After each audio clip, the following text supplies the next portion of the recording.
The Merchant of Venice by William Shakespeare. Act 3, Scene 4, Belmont. A room in Portia's house. Enter Portia, Nerissa, Lorenzo, Jessica, and Balthazar. Lorenzo speaks. Madam, although I speak it in your presence, you have a noble and a true conceit of godlike amity, which appears most strongly in bearing thus the absence of your lord. But if you knew to whom you show this honor, how true a gentleman you send relief, how dear a lover of my lord your husband, I know you would be prouder of the work than customary bounty can enforce you. I never did repent for doing good, nor shall not now.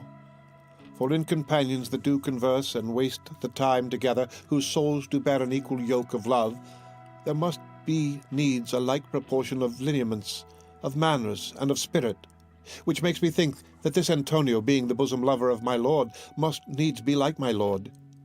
If it be so, how little is the cost I have bestowed in purchasing the semblance of my soul from out the state of hellish misery.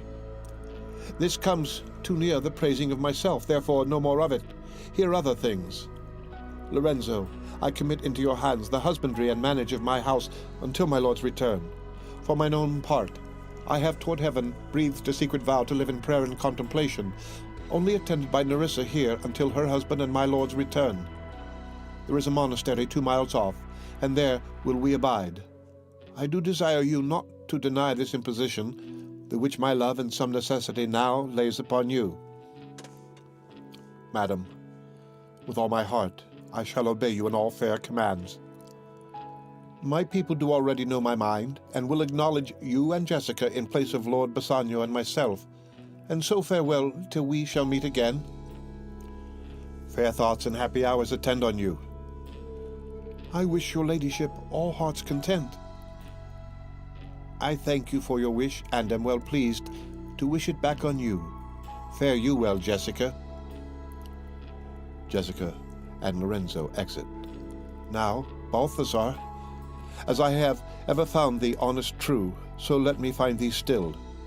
Take this same letter, and use thou all the endeavour of a man in speed to Padua.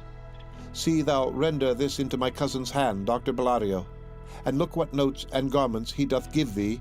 Bring them, I pray thee, with imagined speed unto the Tranact, to the common ferry which trades to Venice.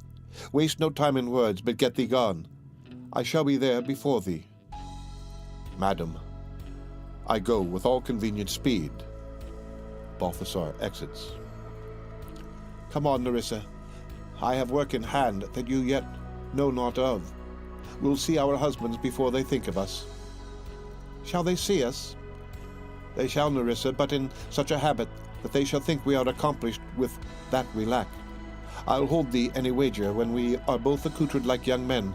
I'll prove the prettier fellow of the two, and wear my dagger with the braver grace, and speak between the change of man and boy with a reed voice, and turn to mincing steps into a manly stride, and speak a phrase like a fine bragging youth, and tell quaint lies how honourable ladies sought my love, which I denying, they fell sick and died.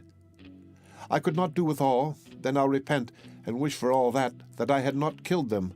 And 20 of these puny lies I'll tell, that men shall swear I have discontinued school above a 12-month.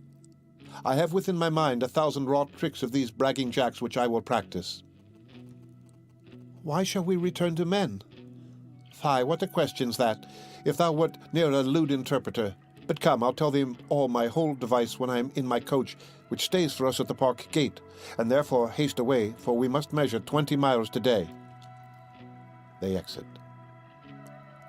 The end of Act 3, Scene 4 of The Merchant of Venice by William Shakespeare.